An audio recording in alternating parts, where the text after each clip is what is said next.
Hello everyone, welcome to our Let's Play series of Pillars of Eternity, The White March. This is Colonel RPG as usual, and I'm very happy that you chose to join me today for what is effectively the second episode. Nope, that's not what I wanted. The second episode where we explore... Where are we right now, actually? Let me just get this loot. And where are we? The Stalwart Village. Yeah, it's being attacked by ogres, as far as I can tell. And there's villagers all around trying to, I guess, extinguish the fires around here. We saved, or Gorgon saved, single-handedly saved Kitty over here. I don't, was she the one that he saved? I suppose so. At the end of last episode, in a very heroic. Fresh fish. What? Freshly caught. Wait, don't you see that everything? Effigy's eyes. It looks at me. The fish? Ah! What? This guy's crazy. I mean, everybody's running around with buckets of water, and this guy. A dozen pairs of globular eyes stare. Oh boy. Stare up piteously from the discarded heads of the day's catch, awash in a pungent sea of fins and innards. Let's sift through the fish scraps, because fish doesn't scare me. Doesn't scare me. Your hand runs up against something round and fleshy, the size of a melon. It is smooth and scaleless, and parts seem to be covered in hair. Yeah, it's a head. A discarded head, perhaps, but not that of a fish. Well, let's try and pull out the head. With one hand on either side of the... Oh boy, something terrible is happening. With one hand on either side of the head, you begin to lift it out of the barrel, only to have it leap from your grasp as the head's owner springs over the lip on the barrel in an eruption of fish chunks that rain down over the market stall. The man who leapt from the barrel stands facing you, nearly naked save for a loincloth and drizzled in fish viscera. He is covered head to toe in scars, tears, and punctures that the thorny imprints of lashing. Most are faded, like old memories. Despite that, the condition of the man's body is remarkable. The drooping skin at his flanks and elbows the only evidence of his advanced age. His face is flaccid, but the rest of him appears prepared for anything. You must forgive Zawa. I was not expecting you. What were you expecting in there? What are you doing there even? Yeah, what... Zawa scratches behind his ear, dismayed. Resting my eyes, I thought. Waiting for the Malkachoa to bring me insight. The Malkachoa? It would seem I dozed. A good thing my master was not alive to see it. Zawa blinks, leaning in to get a better look at you. His enlarged pupils seem to crowd out his pale irises. Or irises, I think. Are you real? How does that work? So if I say I am and I'm lying, how the hell does that work? I don't know. Well, Kirino is feeling in a joking mood, so she's gonna lie. She's gonna say that she's not real. No, I'm not real. A vision of the Malkachoa, then. I was expecting something more unusual. A flaming bird, perhaps, or a talking gemstone. Malkachoa. A small white mushroom.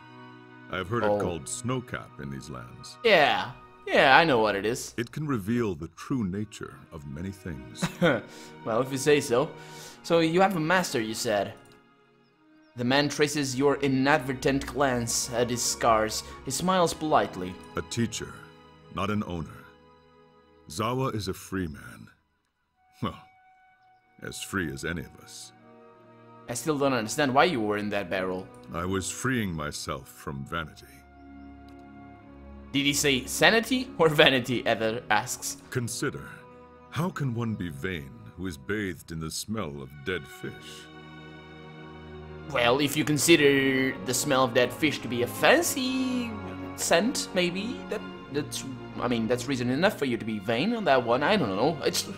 That's a trick question. Shut up. Yeah. Let's see. Yeah, I hardly noticed the smell. I like it. I think it's pretty. It's pretty, not pretty, sweet. Yeah. I had the idea when I passed this way earlier. I am pleased with the results so far. He smiles at a woman whose head is swiveled towards him as she passes by, a look of revulsion on her face. Distracted, her toes catches on a stone, and she nearly falls on her face. He claps his hands together. Yes, quite pleased. I like this guy. I like this guy very much.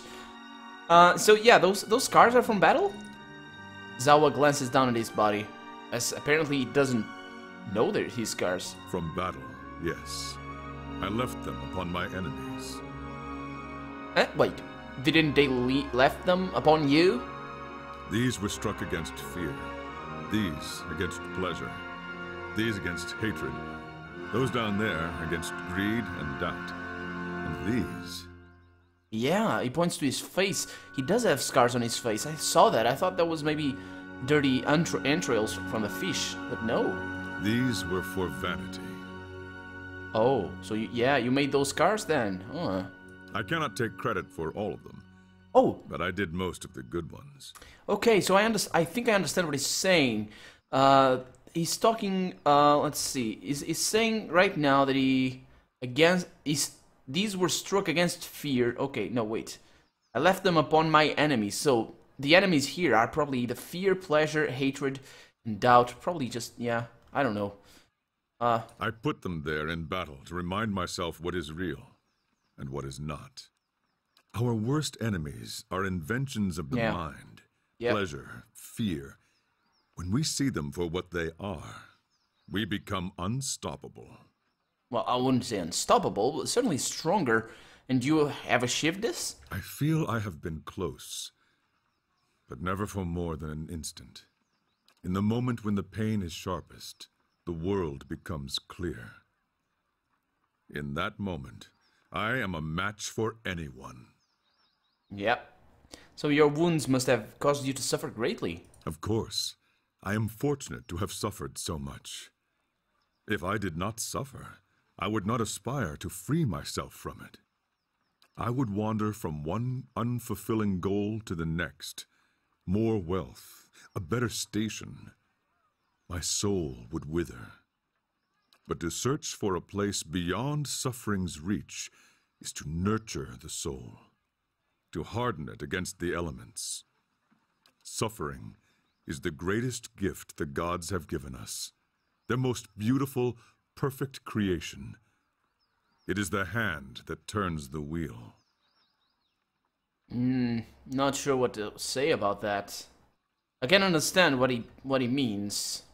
I mean, this whole suffering obsession is a little bit too sado for me, but it's a masochist. But it is true that it does give a different light to your life. I think. So, do you often smear yourself with fish? Gods, no. What a way to travel the world. Indeed. The usual way is to smear yourself with the ashes of the dead. Yeah. But they do not burn their dead here, so I have to make do with what the land provides. Oh, you mean literally? I thought he was talking about going through the land killing people, because that's also what we do, even though we are heroes, because there's plenty of villains trying to kill us for some reason, because they're idiots. Or not, maybe. As we found out last episode, there's people who want to kill us that are very capable of doing so. The cold seems to conquer the smell. Even now, the scent hides itself. Disappointing. Yep, you're in a fridge after all, and naked. So yeah, you don't seem like you're from around here, though. I was visiting a monastery, not far from here. I found it empty, but I met a messenger as I left. He carried a call for aid. Seeing that he would find no monks at the monastery, I chose to go in their place. Zawa is no longer young, but in combat he is still the greatest of the Takan people. It seemed only right that he should go. So Stalwart hired me as well, apparently.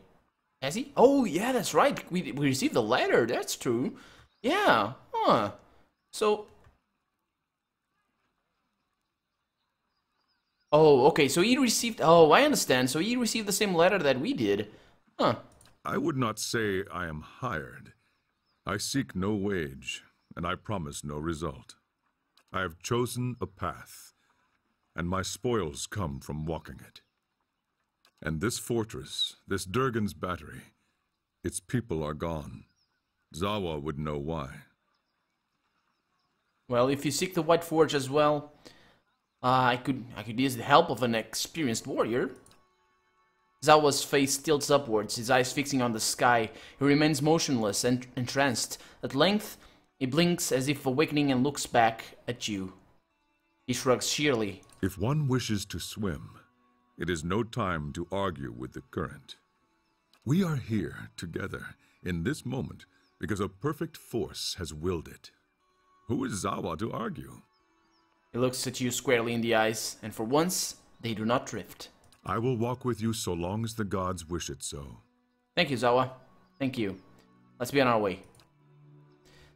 So, I wanted to bring him with me. Oh, he's level 1. He's a level 1 monk. Oh boy, I'm not sure I want a monk on my party right now. Although, now I probably can bring him up. No, I'm not sure if I can bring him up to my level right now. I'm not sure though. Well, boy. Well, you're gonna go back to my stronghold apparently. That's true. That is true. Yeah, I can only access the members while I'm there. Minor adventure. Why didn't we assign this one before? It's assigned right now. What? Okay, fine. Fine by me. Are we constructing big things? We are. Okay. So also let's level up Gorgon, because he leveled up last episode. So what is he doing? He has actually, I think he has that weapon thing. Oh, he has adventurer. Okay. Not sure if it was him or Ether. So let's go with athletics, and let's go with survival as well. So adventurer it is. Weapon mastery adventurer. That's the one. Plus 10% damage. Eh, it's fine. It's fine. It's a passive. I like passives. There we go. Who doesn't like passives, really? I mean, active abilities are all cool. I mean, passives are easier to use. I can go in there now. Cool. So this is the fishery. Let's go in there, but not before I save the game. And there it is. Let's go in there. The game's probably gonna save, autosave anyway, but I'm not one to leave things to luck. I am actually. I'm sometimes, not all the times. Oh Lord, game, come on. And let's see. We should check the barrels for more crazy monks. Back to work, everyone. No time for dallying. Oh boy, yeah, we should. We should, Adder. Let's just see. Actually, we shouldn't, because that would be stealing, and I don't want to do that right now. Just a few minutes more, and the fishery would have burned too. Yeah. Well, the danger is gone. Let's see what is in here. The started net appears to have been set aside for mending. Hello, Grint. A fine thing you reached us when you did. It would have burned the fishery next, mark my words. And the last thing this lot needs is another excuse to knock off early. I can't imagine why they'd be in any hurry. It looks as if, well, Aloth says, he looks as if he's trying not to breathe. Oh. Anyway, excuse the mess. If And the there's smell, something probably. you need, the clerk can get you sorted. Huh. Just watch your step if you have a mind to look around. The floors are slick and none too pleasant to fall on. I wouldn't want to do that.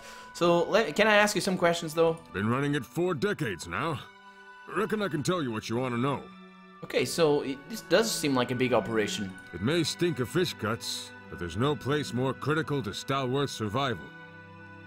Herds come and go, so there's seasons when our catch sustains the village. But try telling these folk as much. We go home each day covered to the elbows in fish oil and entrails, reeking of our work. Yeah, but he's fond of them. He's fond of them. His eyes soften with the gaze of a stern but loving father. Charming, Aloth forces a smile. Stalwart's shrinking. It would disappear if we lost the fishers. I drive them hard, but I can't afford to do otherwise. Yeah, so what do you do here? Just fish? Do you prepare the fish? Just about everything. I track the day's catches and see that our nets and hooks are in working order. My family's been in charge of the fishery since the early days of Stalwart. I know the best spots to find frost dive or an iron-toothed pike, and I make sure we don't overfish the speckleback.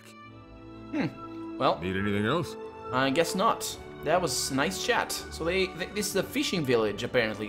Probably not everyone fishes, but still. This does look like a big operation. There's the clerk that he was talking about. These roasting fish provide much of the pungent odor permeating the fishery. The dead eyes of speckleback, iron-toothed pike, and frost diver fish gaze up at you. Oh, those eyes again. I wasn't expecting anyone to come by the fishery for a while, says the clerk. Guess that's the proper way to go about it, really. Carry on like it's business as usual. Can I get you anything? Well, apparently you can. Let's see. So what do you have? Fish, oil, and ivory worm figure. What is that? Summon 2 worms? Oh, I like that. I like that. Not sure if I want to buy it though. Let's see. Plus 10% ability area of effect.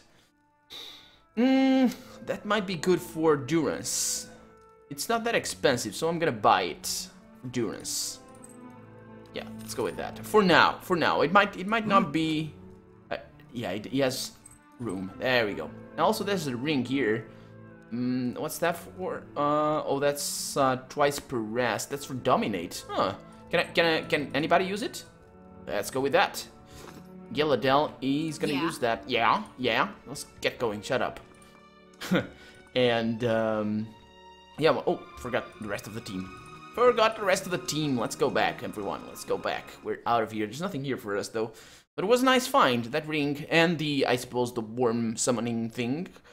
I mean, this we're getting by with the summons after all. It's just a lot of beetles, a lot of scarabs, but it's going well. Let's see. Actually, are those scarabs? Yeah, both are scarabs. Yeah. Aren't they the same, scarabs and beetles? Let's see. Let's get that. Oh, something's going on. I'll fight it without your help. Not giving up. You hear me? What's going on? What are you looking for, man? Charlatans, A dwarf paces with his head down and arms crossed, only stopping to hurl glances at the building behind him. His face is smeared dark with grime, and soot falls from his beard as he mumbles to himself.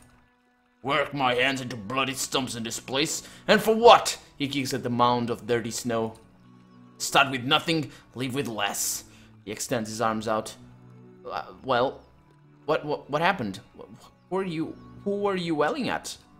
At idiots, that's who, and I'm as much to blame for believing them. The dwarf wrinkles his nose, nostrils flaring like a horse. Well, good riddance. Should have never settled here in the first place. Some things you mean to leave behind, come to find out, you pack them anyway. But I'm not leaving until I recover what's mine. They can't deny me again, not after this. Okran gestures at the burnt-out buildings. What, did you lose your house? I don't know. Yeah, I think he lost his house. Those sweet-tongued priests took my heirlooms. Bury the memory of my past, they said. Now I don't have even that. What? Wait. I take it you gave something of yours to one of the Ondra's gift-bearers. Okran takes his gaze away from the ground and gives you a sideways glance. You're quick. Wish I had had those wits when they spoke of peace and redemption in the eyes of the goddess. Those priests, hunters' dogs, said the goddess would forgive, that some things are best left to be forgotten. Their leader laughed. I believed her words. Another one of them, a gift bearer, took my medallion, and now they won't tell me where it is. So why wouldn't they tell you? Because they think they know better. That's why they said it was the only way I'd forget. And what did you want to forget about your past? Oh, that was a different life, better days until. Okran closes his eyes and shakes his head. Motes of soot fall onto his hunched shoulders. It's my burden to bear, not yours. I thought to cast it away, but the memories I lost were all the wrong ones. Well, what else did you give to the priest? Sounds like you just didn't give that medallion. The dwarf casts a measuring look at you. He quickly turns his head away and nods. You would understand its value. My armor, a set finer than I've ever seen, but worthless to an old dwarf. I'd have traded it for the medallion, but fool that I was, I gave them both. Yeah, well, maybe there's something I can do for you. Oh, not the kind of talk that I've grown used to these last few years, I admit. The priests may pretend otherwise, but folks here tend to look only after themselves. I'd be surprised if they return it willingly. They believe it's a sacred duty to cast the offerings of the goddess in some place where they'll be forgotten. Better to find where they drop them, I think. So, what's Lafta's role in all this? Lafta's role. She leads the group of crows. They took over the temple as folks started to leave. Came to unburden those that sought to forget their misery here, they said. Well, tell me about this medallion you want to recover. It belonged to my sister. Was just a pretty trinket to her. To me, she was the last of my family, you know? Unless that still acted like family to me. I don't expect luck to grace me now, but if you find anything, I'll be here. Count on it. Okay, we got a new quest, Regrets with Trading. Okay, so I sympathize with the little guy, I suppose. I mean, if they have something of his, who cares? I mean, it's understandable if he believes in... I mean, there's some measure of religion here, I suppose. But if he believes in their religion, then I think they are entitled to keeping his stuff against his will, even though, I don't know. But then the problem is he apparently doesn't believe that anymore, that those things are necessary, or I don't know. Anyway. So, this is the Ondra's gift bearers. There's a swordsman over there, shieldsman, Lafda, and I suppose that is all. Ooh, there's interesting stuff over there. Can I take care of that? Probably not.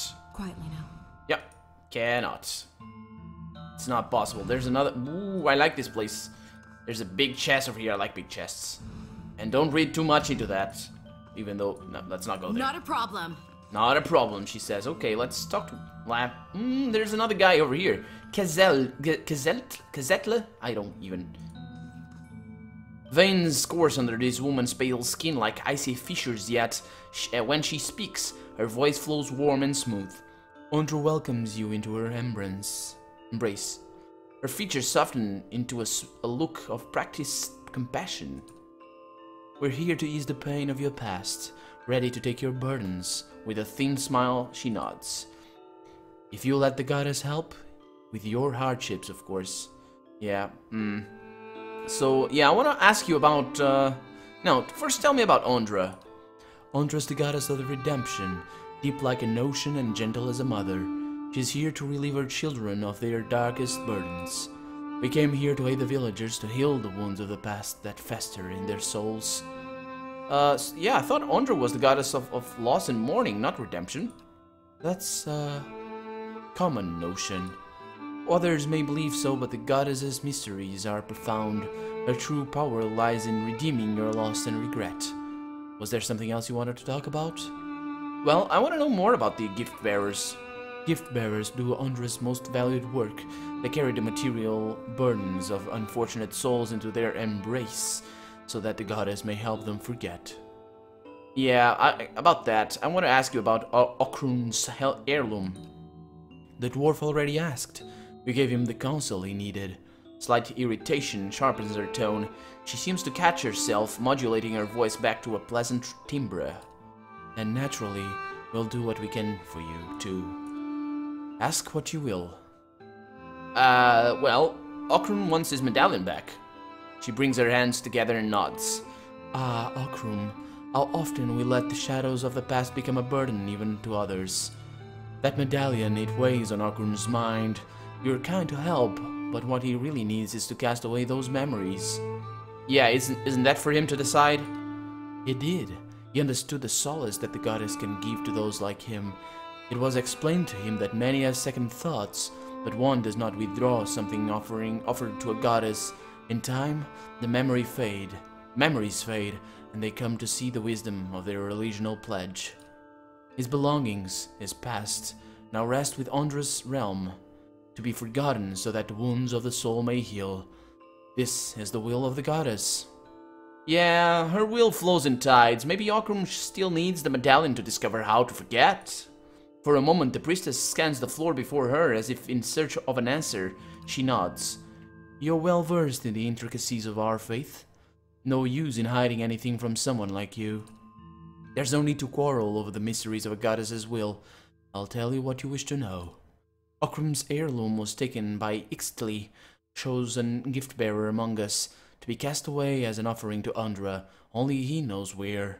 She pauses and looks at you intently. You could ask him yourself, but he's on a trek through the mountain of Durgan's battery. If you run into Ixtli, tell him he has urgent duties to attend here. Okay, so two quests in a single one. I mean, yeah, okay. Well, it's hard to believe that only the gift-bearer knows where Ondra's offerings are cast away. Is it? Our goddess frees us from our earthly burdens. It's best if only one of us knows where they are taken, lest we all end up suffering under their weight. Okay, so tell me about this gift bearer. What was her name? His name? Ixtli, that's right. Ixtli had business near Durgan's battery. Those mountains are dangerous. Laftha seems to stare at the floor for a moment, but you notice her eyes dart to one of the acolytes, a young man of Ixamitl blood. If you insist upon carrying out this request of Alkrun's, then that's where I'd search for an answer. Okay, is that all? I think that's all. Quest updated, find the gift bearer, but there was, maybe it's this guy? Let me save the game first. A young man dressed in sturdy leathers glares at you. The creases in his face stand despite the scarce sunlight of the region, suffer a slight twitch as you approach. I've got nothing for you. Speak with Laftha if you must. He turns away, his nose wrinkled. Oh, leave me be. Okay, wasn't that guy? Nope, that guy only says nothing. Was it this guy? What? Is that a spell weaver? Was that a spell weaver? It was, wasn't it? I don't know. Come on. Spell weaver, yeah, it was. So, that guy knows something. I'm not sure how things are gonna go. Really not sure. But let's go away. Yeah, let's maybe we can chat with what's his name? I don't know. I forgot. I forgot. Auckland. Oh, as you step outside, I don't remember his name. As you step outside, the heavy wooden door of the temple slams shut behind you. You hear someone barring it from the other side. It sounds like the priests have engaged in an agitated conversation. You get the sense that they are discussing you, but you are also certain that the door is too thick to eavesdrop through, although there may be other places nearby where you'd stand a better chance. Oh, there it is. There it is. Let's do this. Let's save the game, though, because terrible things might happen, as usual. The wooden shutters of the temple's window close tight, muffle a set of voices coming from within the building. You can't quite make sense of the murmur, but cracking a shutter open would likely help. A rusty iron latch holds the window shutters closed. With care, you should be able to unfasten it without being noticed. Let's see. Unfasten the latch. Oh boy. You carefully begin to lift the latch from its metal hook. Halfway there, the rusted iron hits with a screech. You freeze, listening to the voices in hope that the priests didn't hear. Their conversation continues uninterrupted. Okay. Can I pour some oil on the latch? I can, good. You grab the latch and apply just the right amount of oil, nudging the metal until its rust gives way without a sound. Carefully, you pull the window shutters open enough to let the voices flow through enough. You hear a man speaking, his tone agitated.